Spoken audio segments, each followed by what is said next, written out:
boys and girls. Today we're going to read a book about flowers. The title of our story is Exploring Flowers, and the author is Kristen Sterling. So here we go. I see flowers.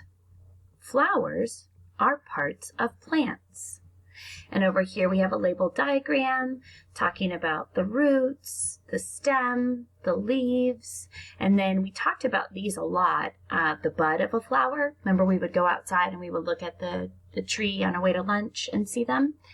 So there's the bud of a flower, and then over here you have kind of the stages of how a plant grows. It starts out as a seed, sprouts the roots, turns into a seedling, and then that seedling grows up into a plant. Each plant part has a job. Fruits, vegetables, and blossoms grow from flowers on plants. That one looks so cool looking. Looks like it's a pickle maybe. I don't know. Pollen looks like yellow dust. Pollen makes some seeds grow into plants.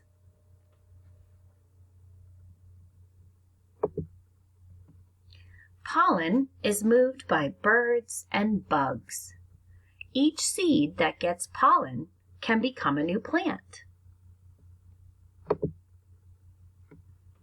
Small buds grow on the stems of some plants. Blossoms bloom when buds open.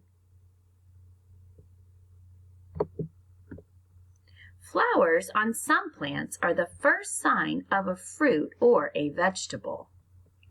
These apples grew from flowers. Oops, sorry, clicked too fast there. And we spent a lot of time on that, I think, in September when we talked about how apples grow. Lilacs are pretty flowers that smell good. People put flowers in their homes. Flowers are in your home, in the park, and all around you. Do you see flowers? Oh, this is neat.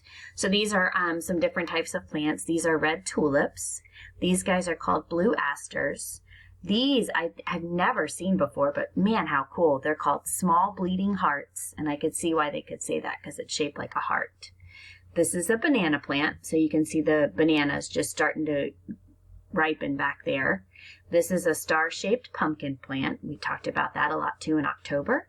And this is a cone-shaped prairie clover. All right, hope you enjoyed our reading today, boys and girls. Have a great day.